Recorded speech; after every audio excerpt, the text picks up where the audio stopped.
The Atlantic, mid-1943. The periscope sliced through the cold Atlantic dawn. From inside the cramped conning tower of U-boat U-123, Kapitän Leutnant Karl-Heinz Müller watched the horizon through salt-smeared glass. For 3 years, this gray, endless sea had belonged to him and men like him, silent hunters beneath the waves, striking unseen, starving Britain into submission. But this morning felt different. The sea no longer looked empty. Through mist and glare, silhouettes emerged one after another, freighters, tankers, troop ships, an entire convoy stretching from horizon to horizon. The escorts moved like sentinels, radar masts turning, depth charge racks ready. Above, a low drone announced aircraft cover where once there had been none. Müller cursed softly. Even if he sank one, 10 more would take its place. He lowered the scope. The U-boat's batteries were low, diesel fumes thick. The Hunter's Sea had become a trap. Somewhere beyond the fog, more of these American-built cargo ships were already crossing, hundreds of them, carrying food, fuel, and freedom itself. The Atlantic he once ruled had turned into America's moving factory, a conveyor of defeat. When the Second World War began in September 1939, the Atlantic Ocean became the front line of survival. Great Britain, an island empire, relied entirely on the sea for life. Food, oil, munitions, and raw materials all flowed across 3,000 miles of water. Without that traffic, the British Isles would wither. Germany understood this from the first day. Admiral Karl Dönitz, commander of the Kriegsmarine's U-boat arm, believed he could strangle Britain into submission before American industry could intervene. His plan was brutally simple: unleash packs of submarines, Wolfsrudel, wolf packs, to hunt merchant convoys in coordinated attacks under cover of night. In 1939, the Atlantic still belonged to the Hunter. Britain possessed only a fraction of the escort vessels required to protect its trade routes. Aircraft coverage reached barely 300 miles from shore, leaving a vast air gap where U-boats could attack unchallenged. German crews called it Die glückliche Zeit, the happy time. Their success was immediate and devastating.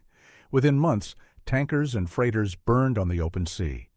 Entire convoys vanished into the fog. The statistics grew unbearable: 2.6 million tons of shipping lost in 1940 alone. By the following year, Britain's imports of food and fuel had fallen by half. For every merchant ship launched, 2 were being sunk. The U-boats were everywhere. They prowled the North Atlantic, the Bay of Biscay, even the Arctic approaches to Murmansk. A single submarine, U-47, under Günther Prien, had slipped into Scapa Flow in October 1939 and destroyed the battleship Royal Oak, an audacious strike that electrified Germany and humiliated the Royal Navy. The message was unmistakable: no port, no convoy, no ship was safe. German crews lived hard, claustrophobic lives, packed inside narrow steel cylinders that stank of oil and sweat. Yet they were heroes in their homeland, their victories broadcast by radio to a cheering nation. Dönitz, ever the strategist, refined his Wolfpack doctrine. He centralized radio command, directing multiple U-boats to converge on detected convoys.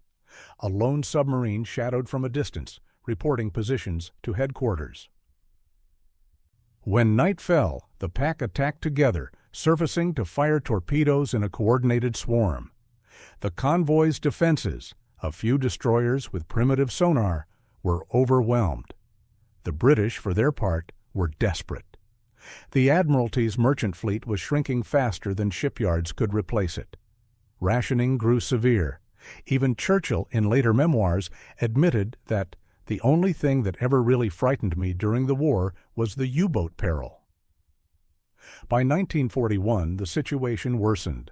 German submarines operated from captured bases along the French Atlantic coast, Lorient, Saint-Nazaire, Brest, cutting days from their transit times. Each month, tonnage losses climbed. America, though not yet formally at war, began escorting convoys partway across the ocean under the Neutrality Patrol. It was not enough. The fall of 1941 brought catastrophe to the Allied cause. Convoy SC-42 lost 16 ships in 4 days. Convoy HX-79 lost 12 more. The sea lanes glimmered at night with burning oil and drifting wreckage. To the Germans, it seemed proof of destiny. But even as they celebrated, the tide was beginning to shift, not yet on the surface, but in the factories, harbors, and design offices across the Atlantic. Britain's appeals for aid were answered by an industrial colossus awakening from neutrality. In American shipyards from Maine to California, welders were already at work on the first prototypes of a vessel that would change everything. A freighter designed not for speed or beauty, but for sheer quantity. Its name would become legend, the Liberty Ship. The U-boats still ruled the waves in 1941, but their empire was built on time, and time was running out. When the United States entered the war in December 1941, the Atlantic was already a graveyard. Germany's U-boats were sinking ships faster than the Allies could replace them. The sea routes to Britain and the Soviet Union bled tonnage daily. For the Kriegsmarine, it was confirmation of Donitz's prophecy, that the Atlantic could be turned into a weapon more decisive than any gun or bomb. Yet across the ocean, America began mobilizing in a way the world had never seen. President Roosevelt called it the arsenal of democracy. To him, victory meant not merely fighting, but producing on a scale that made fighting inevitable. In January 1942, the U.S. Maritime Commission unveiled the centerpiece of that arsenal, the Liberty Ship, officially designated the EC-2SC-1 class, a standard cargo ship, 441 feet long, capable of carrying 10,000 tons of freight. It was plain, slow, and ugly, but it could be built faster than anything afloat. Traditional shipbuilding relied on skilled riveters, laboring for months to complete a single hull. The Liberty Ship broke that rhythm. It was welded, not riveted, assembled from prefabricated sections produced in factories far from the sea. Truck convoys delivered entire hull plates, decks, and engines ready to be joined like pieces of a colossal puzzle. At Henry Kaiser's West Coast yards, cranes swung steel segments into place around the clock. The process was so efficient that one Liberty ship, Robert E. Peary, was completed in just 4 days and 15 hours, a feat that stunned the world. Each ship carried a crew of 44 merchant seamen and 12 naval gunners. Their cargoes were everything a global war demanded: tanks, trucks, fuel drums, aircraft, grain, ammunition, even locomotives lashed to their decks. Liberty ships were slow, 11 knots at best, but they came in numbers the U-boats could scarcely comprehend. By the end of 1943, American yards were launching 3 new ships every day. At the same time, the U.S. Navy and Royal Navy overhauled convoy organization. Routes were standardized, convoy sizes increased, escort groups were equipped with radar, sonar, A-stick, and depth charge projectors known as hedgehogs. Long-range patrol aircraft, consolidated B-24 Liberators, began covering the mid-Atlantic air gap, forcing U-boats to dive and lose contact. The German commanders saw the change immediately. What had once been a vast hunting ground now swarmed with escorted convoys. Destroyer groups hunted actively rather than merely defending. The U-boat radio network, once the hunter's nerve center, became a liability. Allied cryptanalysts at Bletchley Park were now reading much of the traffic encoded in Enigma, allowing convoys to avoid ambush or send counter-hunters to prearranged positions. The Liberty ship was the physical embodiment of that shift. It didn't need to outgun the submarine. It only needed to outlast it. For every freighter sunk, 2 more replaced it within weeks. The equation of war had changed. Dönitz's mathematics of attrition no longer worked. To the merchant sailors who manned them, the Liberty ships were both lifeline and coffin. Unarmored, often sailing through periscope range, they knew the odds. But morale hardened with each voyage. Convoys that had once scattered under attack now steamed on, trusting in their escorts and in the constant hum of radar sweeping the sea. By 1943, the U-boats' happy time was over. Their targets no longer bled the Allied war effort. They fed it. Across the Atlantic, the Liberty ships moved like a slow, unstoppable tide. They carried the industrial heart of America eastward, grain to Britain, fuel to the 8th Air Force, tanks to North Africa, munitions to the Red Army.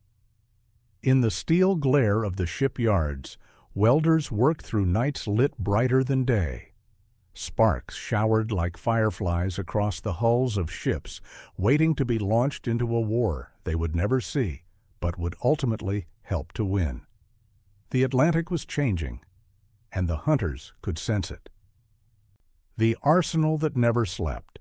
Nothing in history matched the tempo of America's wartime shipbuilding.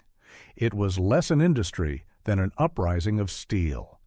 In yards from Portland, Maine to Richmond, California, the Liberty ship program consumed mountains of raw material and an army of workers, 650,000 strong by 1943. Many had never seen the sea. Women, immigrants, and farmers traded plows for welding torches. Every rivet replaced by a weld saved minutes, and minutes became victory. Henry Kaiser's yards became legend. His engineers broke construction into hundreds of modular tasks. A keel could be laid in the morning, bulkheads fitted by afternoon, and the deck closed by nightfall. As one supervisor said, "We don't build ships anymore, we assemble them." In 1941, Britain had begged for tonnage. By 1944, American shipyards were flooding the ocean with it. Each Liberty ship represented 3,400 tons of steel, 7 miles of welding, and 80 miles of electrical wiring. When launched, they bore names of patriots, poets, and teachers: Patrick Henry, Emily Dickinson, Booker T. Washington, a floating cross-section of American identity. The Germans mocked them as tin can coffins, but they would prove indestructible through sheer replication. By war's end, 2,110 Liberty ships had been built, more than all the merchant vessels lost by every Allied nation combined. The shipyards, running 24 hours a day, turned industrial capacity into a weapon as decisive as any bomb. The mathematics of survival. The convoy, once seen as defensive drudgery, evolved into a masterpiece of logistics. Early war convoys sailed irregularly, with weak escorts and little coordination. By 1943, every convoy was a carefully engineered organism. Ships were arranged by speed, cargo type, and maneuvering ability. Fast tankers took the center column, slower freighters flanked them, escorts formed a steel shell around all. Radar-equipped destroyers and corvettes scanned constantly for submarine periscopes or snorkel wakes. When a radar blip appeared, escorts moved as one. Depth charges rolled off sterns in pattern. Hedgehog projectors launched arcs of explosives that detonated only on contact. Each explosion marked data, not chaos. Sonar operators reported bearing, range, and depth. Controllers plotted intercepts with pencils on transparent boards, turning the unseen ocean into geometry. At night, blacked-out ships followed guiding lights shielded from aerial view. In the air, long-range liberators prowled above the mid-ocean gap, using radar and lee lights to catch surfaced U-boats refueling. The convoy had become a mobile fortress, coordinated by mathematics, guarded by technology, and steered by experience. Even when a ship fell, the convoy moved on. The days of scattering and panic were over. Now the doctrine was discipline: hold formation, maintain speed, trust the system. The sea was no longer chaos, it was calculus. Feeding the world at war. Every Liberty ship carried a piece of victory. One might hold wheat for London, another tanks for Patton, another aviation fuel for the 8th Air Force. Together, they sustained not just armies, but entire nations. By late 1943, a convoy leaving New York every week carried enough food to feed Britain's population for 10 days. The logistics were staggering. In a single month, Liberty ships delivered 3 million tons of cargo across the Atlantic. Fuel lines ran from their decks directly to Allied depots in Scotland and Northern Ireland. Returning vessels carried wounded soldiers or scrap metal to be melted and forged again. On the docks, stevedores moved like clockwork. Cranes lifted crates labeled for destinations thousands of miles apart: Murmansk, Casablanca, Liverpool, Algiers. Each ship was both a lifeline and a promise that democracy could outproduce tyranny. German U-boat officers reading reconnaissance reports realized the truth too late.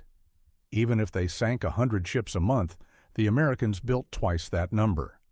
What had begun as an attempt to starve Britain was now an exercise in futility.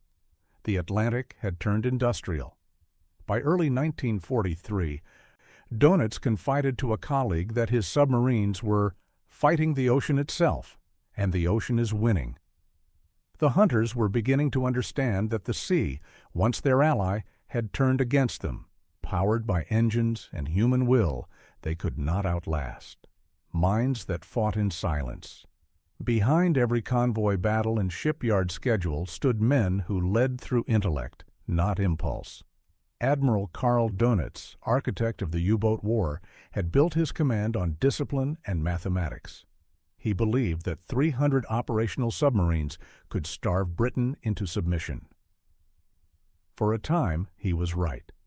But by 1943, his calculations began to unravel.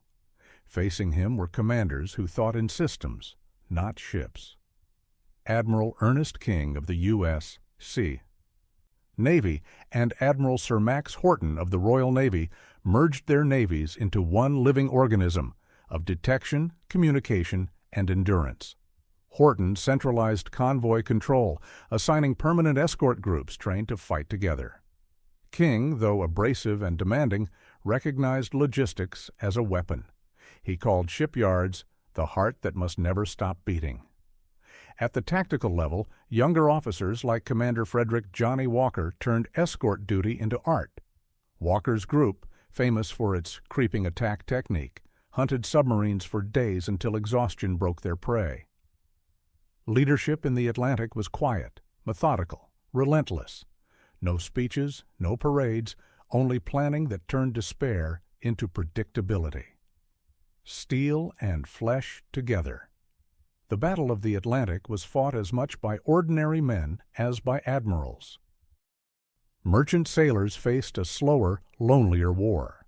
The sea was their enemy, the U-boats their ghosts. Each voyage meant weeks of cold watches, canned food, and the knowledge that any moment could end in a flash of fire beneath the waves.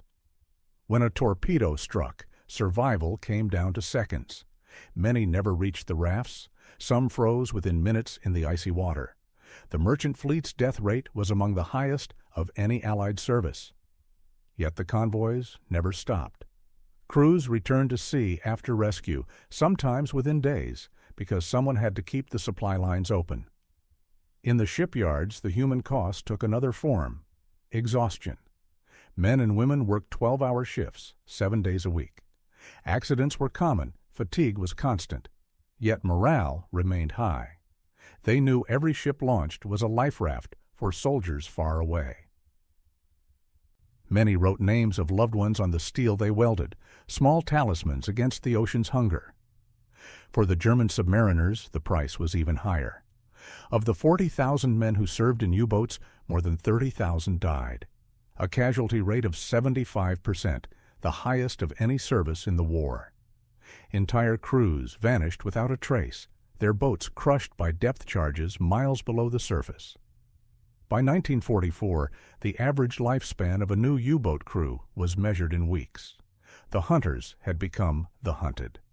The silent revolution What finally decided the Atlantic War was not courage or even numbers. It was technology refined by necessity.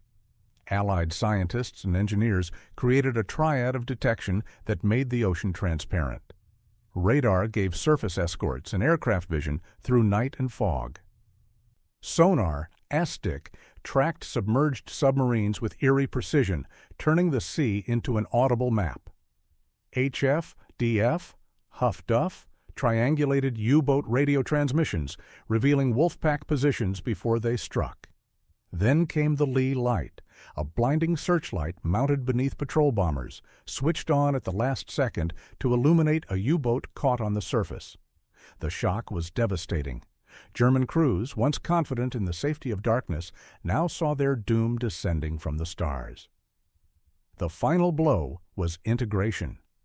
All these technologies, radar, sonar, HFDF, cryptography, were fused into one coherent command network, linking ships, aircraft, and intelligence centers. For the first time in naval history, the Allies fought with unified vision. Donitz's scattered Wolfpacks, operating on delayed radio orders, could no longer adapt fast enough.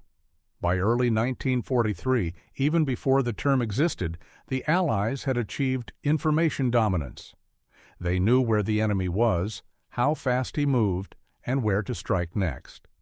The stage was set for the breaking point, the moment the Atlantic would flip irreversibly from prey to predator, and the hunter's empire beneath the waves would drown in the flood it had unleashed. In the spring of 1943, the Atlantic shifted. For 3 years, it had been a graveyard for Allied shipping. Now it became a graveyard for the hunters. Historians would later call it Black May, the month when Admiral Donitz's U-boat fleet bled to death. The change did not come from one single weapon, but from the perfection of an entire system. By April, Allied code breakers at Bletchley Park were once again reading the latest Enigma settings after a brief blackout. Convoys that once blundered into ambushes now sailed along routes calculated to avoid them. Escort groups equipped with new centimetric radar and hedgehog mortars had turned from defenders into predators. Air coverage from long-range liberators closed the final mid-Atlantic air gap. For the first time, the convoy route was a continuous wall of detection, eyes on every horizon, ears in every wave. Convoy ONS-5, outward bound from Liverpool in late April 1943, became the turning point. 43 merchant ships plowed westward through fog and sleet, guarded by a handful of corvettes and destroyers. Donitz, desperate to reclaim the initiative, hurled 50 U-boats at them, the largest coordinated attack of the war. For 5 nights the sea erupted. Torpedoes streaked through the darkness. Ships exploded in fireballs that lit the mist like lightning. For a moment, it seemed the old terror had returned. But the escorts fought differently now. Instead of retreating into confusion, they hunted back. Radar operators tracked surface submarines through fog and darkness. HF-DF bearings revealed coordination signals. Sonar guided depth charge runs with mathematical precision. When the destroyer HMS Duncan detected a U-boat preparing to attack, her commander executed a creeping approach, slow, silent, invisible, before unleashing a pattern of depth charges that shattered the submarine at 150 feet. By the end of the engagement, 12 merchant ships lay sunk, but the Wolfpack had been slaughtered. 7 U-boats were destroyed, several more crippled, and the rest forced to flee. In his war diary, Donitz wrote bitterly, "Our losses are beyond endurance. The enemy's radar and aircraft see everywhere." In the weeks that followed, the slaughter continued. The new escort carriers, small, slow, but invaluable, patrolled the mid-Atlantic with squadrons of Avengers and Wildcats. Their radar screens glowed constantly, painting every shadow on the waves. Aircraft swooped on U-boats forced to surface and recharge batteries, dropping depth charges with deadly accuracy. Between April and May 1943, 41 U-boats were sunk, nearly a quarter of the entire operational fleet. the morale of the once proud submariners collapsed. They called it Der Untergang der Grauen Wölfe, the downfall of the gray wolves. Survivors spoke of endless alarms, of surfacing to find aircraft already circling, of running submerged until air turned foul. Commanders who once celebrated triumphs now sent their final radio message: no return. For the Allies, it was not triumph born of chance, but of relentless adaptation. Every Liberty ship launched, every escort added, every radar calibrated had contributed to this moment. The Atlantic, once a realm of chance and fear, was now a machine, relentless, predictive, organized. In May, Dönitz made the fateful decision to withdraw his remaining U-boats from the North Atlantic. His words to Hitler were grim: "We are losing boats faster than we can replace them." For the first time since 1939, convoys could sail with confidence. The hunters had become the hunted. But even as Allied commanders celebrated, they understood what it had cost. Thousands of merchant sailors lay at the bottom of the sea, and entire U-boat crews had vanished without trace. The Atlantic was filled with ghosts of men who never saw the land they fought for. In the silence that followed, the Liberty ships kept moving. Their wakes cut across the same waters that had swallowed so many others. Behind them, the burning wrecks of submarines marked the end of a campaign that had determined the fate of the war. The Atlantic, once Germany's weapon, had turned into the Allies' highway, and the engines of that victory were American steel, radar, and unbreakable will. By the summer of 1943, the transformation was complete. The same ocean that had once devoured Allied shipping now pulsed with an endless stream of American steel. Convoys stretched beyond the horizon, slow, deliberate, unstoppable. What the Germans had once called the Atlantic Blockade had become, instead, the Atlantic Highway. In the harbors of the U.S. East Coast, Liberty ships launched with clockwork precision. Newport News, Baltimore, Portland, Mobile, Richmond, every port was a factory. Welders stood in lines like infantry, sparks falling around their boots as hull after hull slid into the water. Each ship launched meant 10,000 more tons of life for the Allied cause. They carried food for Britain's kitchens, oil for Montgomery's tanks, and munitions for the Red Army grinding forward through the ruins of Stalingrad. The Germans could see the change from their periscopes. In 1940, a U-boat could hunt alone and find prey within hours. By 1943, they could patrol for weeks and see nothing but guarded convoys, their escorts flashing radar pulses through fog and rain. When they fired torpedoes, aircraft appeared within minutes. The U-boat war had turned from offense to suicide. Dönitz ordered new technologies in desperation: the Schnorchel breathing mask to remain submerged, improved torpedoes, radar detectors. But it was too late.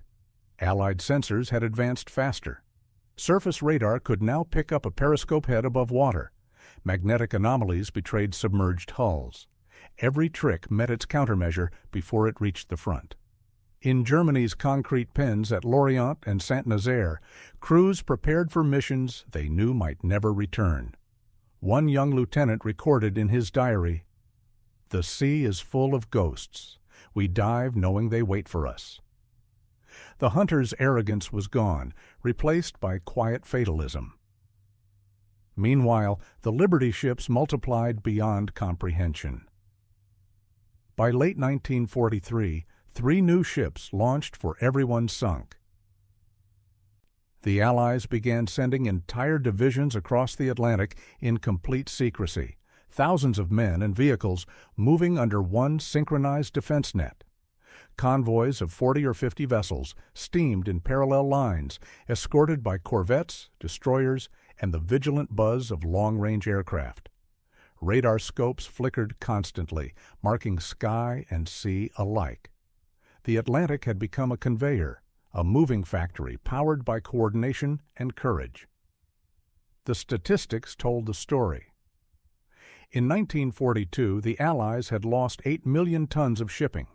In 1943, despite larger convoys and longer voyages, that figure fell to under 3 million. By 1944, with Liberty ships in full production and the U-boat threat broken, Allied losses dropped to nearly zero. It was not just victory, it was industrial domination expressed through water. The Germans, for their part, never found an answer. Their brilliant tactical doctrine had been overtaken by scale. The oceans no longer bent to stealth or surprise. They belonged to systems, to sensors, to steel. Dönitz, once convinced that submarines could starve an empire, now presided over a dying fleet. His surviving officers wrote to him bitterly, "We fight, but the sea has become their machine." The moment of recognition came that summer. For the first time, Allied ships carried more men and materiel eastward than the total tonnage lost since the war began. American shipyards had not merely replaced what was sunk, they had overwhelmed the balance of destruction. In September 1943, USS Joseph Hughes, a Liberty ship convoying across the Atlantic, passed over the wreck of a U-boat destroyed months earlier. The crew never saw it. Only sonar registered the faint echo. Above them, gulls followed in the wake of history's greatest migration, an ocean of ships moving as one. By year's end, Dönitz pulled most of his submarines into the Norwegian Sea, away from the Atlantic lanes entirely. He admitted in his war diary, "We can no longer control the ocean. The Americans have turned it into a conveyor of their strength." And so the War of the Atlantic, once fought in stealth and fear, ended not with a single battle, but with the steady thrum of Liberty ship engines crossing from west to east, carrying victory in their holds. The sea had chosen its new master. By early 1944, the Battle of the Atlantic was no longer a contest. It was a procession. The German Navy, once feared as a silent predator beneath the waves, had been reduced to scattered remnants operating at the edges of Allied dominance.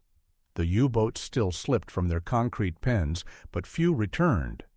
The ocean that once belonged to them now carried an endless flow of men, machines, and hope eastward. For the Allies, the implications were staggering. The Liberty ship program had transformed the logistics of global war. What had once been a desperate struggle to sustain Britain became an exercise in abundance. Convoys no longer tiptoed across the ocean. They advanced in regimented precision.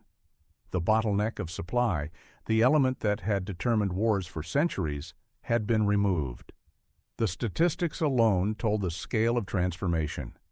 Between 1941 and 1945, the United States produced over 38 million tons of merchant shipping, more than all Axis powers combined. The Liberty ship accounted for the majority, 2,710 hulls, each carrying enough material to arm a division or feed a city. At the peak of 1943, shipyards launched one Liberty ship every 8 hours. It was an industrial miracle measured not in invention, but in repetition. This logistical revolution altered strategy itself. The invasion of North Africa in 1942, the bombing campaigns over Germany, the massive buildup for D-Day, all were made possible by the reliability of transatlantic supply. Liberty ships carried the prefabricated harbors used at Normandy, the tanks that broke through at Caen, the fuel that kept the bombers aloft. Without them, Europe would have remained unreachable. The Allied navies also evolved. Radar and sonar, first tested in desperation, became permanent instruments of command. Escort carriers and destroyer escorts, born from necessity, established the model for post-war fleet defense. Convoy discipline became doctrine. Its procedures later echoed in Cold War sea routes and NATO operations. For Germany, the collapse of the U-boat campaign was more than a military defeat. It was an existential one. The submarine had been Hitler's last true weapon of global reach. By 1944, that reach had withered. Dönitz's once proud crews now faced overwhelming odds. Losses surpassed replacements 5-1. Even technological advances, the Type 24 Electroboot, the snorkel system, arrived too late. The Atlantic, long the battlefield of attrition, was now a corridor of inevitability. In London, Churchill watched the convoys arrive with visible relief. Each Liberty ship docking at Liverpool or Glasgow meant another week of survival, another step toward liberation. He called them the lifeline of freedom. Their reliability reshaped Allied psychology. The terror of 1940 replaced by confidence that the Atlantic would never again close. By the spring of 1944, Allied planners spoke not of whether they could invade Europe, but how soon. The logistics were already in place, millions of tons of supplies waiting in Britain, delivered by ships that neither storm nor submarine could stop. The Liberty ship had not only defeated the U-boats, it had erased the very concept of isolation. When Dönitz finally withdrew his remaining submarines from the North Atlantic in May 1944, the message was clear: the ocean was lost. What began as a campaign of terror had ended in mathematical certainty, tonnage, production, and coordination grinding ambition into dust. The Atlantic, once a graveyard, had become the beating heart of Allied victory. When the guns finally fell silent in 1945, the Atlantic was no longer a battlefield, but a monument, not to destruction, but to endurance. The Liberty ship had done more than bridge oceans. It had redefined how wars would be fought. No longer would victory depend solely on tactics or heroism at the front. It would depend on who could build, organize, and sustain faster than the enemy could destroy. In the ruins of Germany, captured Kriegsmarine documents revealed the despair that had consumed the U-boat command. Dönitz's final reports read more like obituaries than strategies. The enemy's production capacity, one line stated, renders all tactical success meaningless. The admiral, once revered for his precision and discipline, had confronted a new kind of warfare, one fought in factories, not just in oceans. Across the Atlantic, the United States understood this lesson more clearly than any nation before it. The Liberty ship became a symbol of total mobilization, the idea that a free, industrialized society could outproduce tyranny. Its legacy was not only material, but philosophical, proof that democracy, when organized, could be as formidable as dictatorship. The post-war world inherited that doctrine.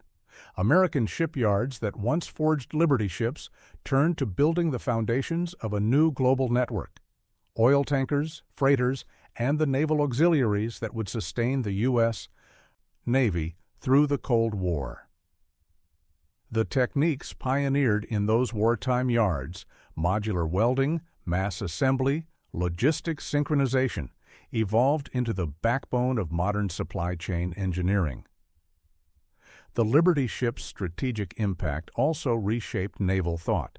Britain's Royal Navy, which had entered the war under siege, emerged as a partner in a shared doctrine of sea control, a doctrine built on coordination, sensors, and relentless resupply.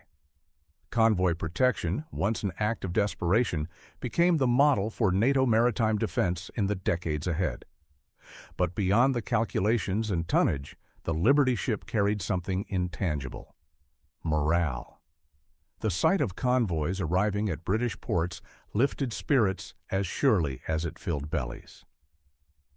To millions of soldiers overseas, those gray silhouettes on the horizon meant home was still behind them, and victory still ahead. In ports from New York to Glasgow, sailors would watch as one Liberty ship after another eased into the dock, their hulls streaked with salt and rust. The vessels were crude, noisy, often leaking, but they had crossed the submarine-infested ocean and arrived. They embodied persistence made visible, the idea that courage could be manufactured. When the war ended, many Liberty ships were sold off, repurposed, or scrapped. A few still sail as museum relics, quiet, empty, their engines cold. Yet the legacy of what they represented remains alive in every cargo ship crossing the oceans today. The rhythm of global trade, the concept of a world connected by steel and will, was born in those frantic years when America turned industry into salvation. For the Germans, the Atlantic campaign became a cautionary tale about overconfidence in tactics against a nation armed with production. For the Allies, it became a reminder that wars are not only won by destroying, but by sustaining. When the last Liberty ship slid down the ways in 1945, its siren echoed across the harbor like a requiem and a promise. The sea that once devoured men now carried their triumph. The Atlantic, once ruled by fear, had become the artery of freedom, a conveyor not of defeat, but of destiny. The Atlantic has always been more than water. It is distance, connection, endurance, a mirror of the world's struggle between isolation and unity. During the war, it became a place where ideology met industry, where courage was measured not only by guns, but by gears. In that vast gray expanse, humanity discovered that the power to build could defeat the will to destroy. The Liberty ships symbolized that revelation. They were not elegant, nor fast, nor graceful, but they were faithful. Every launch was a heartbeat of democracy, a declaration that freedom would not be starved. The men who welded their hulls, the sailors who steered them through submarine shadows, the escorts who guarded them across storms. Together they turned the Atlantic from an execution ground into a corridor of hope. For Germany's U-boat crews, it was a cruel reversal. They had ruled those waters through stealth and nerve, believing the ocean itself was their ally. But technology, organization, and Unbreakable will strip away their advantage. The very element they trusted, the sea, became the weapon of their undoing.